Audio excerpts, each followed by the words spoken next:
Good morning student. So next हम start करते हैं कुछ और लीनियर ट्रांसफॉर्मेशन जिसमें हम कर्नल टी और रेंज टी निकाल रहे थे। आई होप आपको कर्नल टी और रेंज टी निकालना आ गया होगा।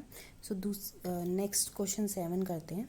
सो क्वेश्चन 7 में हमें R2 से R2 एक लीनियर ट्रांसफॉर्मेशन गिवन है जो इस तरह से डिफाइंड है। तुम्हें पता है ये लीनियर ट्रांसफॉर्मेशन क्या होती है? रोटेशन होती है जो एक्स वाई को रोटेट कर देती है anti clockwise through the angle theta. ठीक है, तो हमें रोटेशन ऑपरेटर का कर्नल टी और रेंज टी निकालना है। ठीक है, तो ये क्वेश्चन डायरेक्ट भी आ सकता है, find the kernel and range for a rotation operator. ठीक है, सो कर्नल टी क्या होता है? By definition it is all those x y in R2 such that T of x y equals to 0 0 vector of this codomain. So this R2 का 0 vector ये हो जाएगा। ठीक है, सो हमारे पास इसका मतलब ये हो गया कि ये वेक्टर अगर ज़ीरो ज़ीरो के इक्वल है, इसका मतलब ये हो गया ये वेक्टर भी ज़ीरो है और ये वेक्टर भी हमारा ज़ीरो है। ठीक है, सो ये वेक्टर भी ज़ीरो आ गया, ये वेक्टर भी ज़ीरो आ गया। दैट मीन्स अब मैंने यहाँ पे क्या किया है, इनको सॉल्व किया है। तो सॉल्व करने के लिए क्या किया, मैंने इसको साइन थीटा से मल्टीप्लाई किया, यहाँ पे साइन स्क्वायर थीटा आ जाएगा। इसको मैंने कॉस थीटा से मल्टीप्लाई किया, यहाँ पे कॉस स्क्वायर थीटा आ जाएगा। जब मैं इन दोनों को ऐड करूँगी तो ये जब मैं इन दोनों को माइनस करूँगी तो ये चीज़ कैंसिल हो जाएगी और यहाँ पर माइनस वाई बनेगा और sine square theta cos square theta common आ जाएगा। ठीक है, वाई कॉमन आ जाएगा और अंदर बचेगा sign square theta plus cos square theta जो कि जिसकी आइडेंटिटी वैल्यू 1 होती है। तो वाई ज़ीरो आ जाएगा। सिमिलरली एक्स भी आपके पास ज़ीरो आ जाएगा। ठीक है, इसका मतलब कर्नल टी में क्या एलिमेंट है? कर्नल टी में सिर्फ 0 0 एलिमेंट है।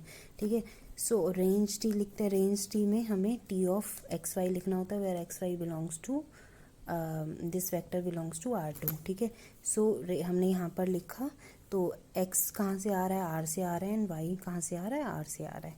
ठीक है, एक्चुअली ये बाद में मैं तुम्हें बताऊंगी कि ये पूरा R2 ही हो जाता है, ये चीज़ मैं तुम्हारी बाद में क्लियर करूंगी। नेक्स्ट क्वेश्चन करते हैं। T is a map from T is a linear transformation from M2 to M2 ठीक है, लीनियर ऑपरेटर का मतलब तुम्हें पता है कि कोडोमेन और डोमेन सेम होती है।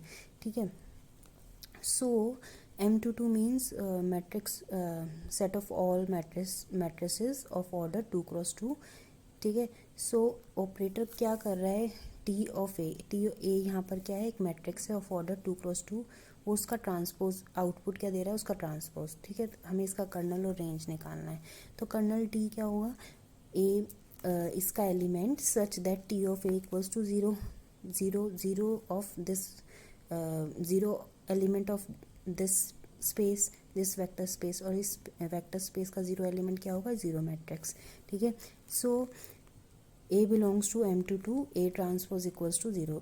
किसी मैट्रिक्स का ट्रांसपोज 0 है, दैट मीन्स वो मैट्रिक्स ही खुद 0 हो जाएगी। इसका मतलब कर्नल टी में सिर्फ क्या है? 0 मैट्रिक्स ऑफ ऑर्डर 2 × 2 ही है। रेंज क्या बनेगा? Range is A transpose. Range होता है T of A where A belongs to M2 तो T of A is A transpose. ठीक है, सो जितने भी इसके अंदर एलिमेंट हैं उनका जो ट्रांसपोज होगा वो इसके अंदर आ जाएगा।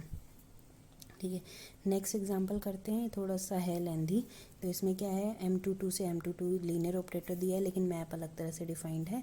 कर्नल टी और रेंज टी निकालना है। ये काफ़ी इंपॉर्टेंट एग्जांपल है, इस टाइप का आया हुआ है, हम आगे करेंगे वो एग्जांपल। कर्नल टी हो जाएगा अगेन वो सारे एलिमेंट डोमेन के such that T of A equals to 0। ठीक है, so T of A is A plus A transpose equal to 0 matrix. That means A transpose equal to minus A. ये property किस matrices में hold करती है? Skew symmetric matrix. So this is the collection of all skew symmetric matrix of order 2। ठीक है, similarly range T निकालेंगे। Range T मतलब A plus A transpose.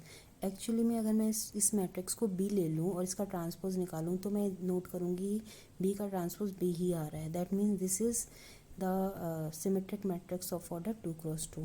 ये एक तरह से ऑब्जर्वेशन ही है। अगर तुम इतना तो तुम कर ही लोगे। ठीक है, बाद में तुम्हें अगर तुम्हें पता है कि कोई भी मैट्रिक्स जो इस टाइप की होती है ए प्लस ए ट्रांसपोज टाइप की होती है, ये तुमने शायद 12th में भी करा था कि तुम किसी मैट्रिक्स को सब में लिखते थे स्क्यू सिमेट्रिक और सिमेट्रिक में। ठीक है, तो जो उसमें सिमेट्रिक पार्ट होता था उसको तुम लिखते थे ए प्लस ए ट्रांसपोज बाय 2, क्योंकि वो सिमेट्रिक इसलिए हो जाती है क्योंकि उसका ट्रांसपोज वो खुद ही आ रहा होता है। तो ये भी उसी टाइप की मैट्रिक्स है जिसका ट्रांसपोज वो खुद ही आ रहा है। इसका मतलब रेंज के अंदर वो सारी मैट्रिक्स हैं जो कि सिमेट्रिक हैं, और कर्नल टी में वो सारी मैट्रिक्स हैं जो कि स्क्यू सिमेट्रिक हैं। सो आगे के एग्जाम्पल हम बाद में करेंगे। Thank you.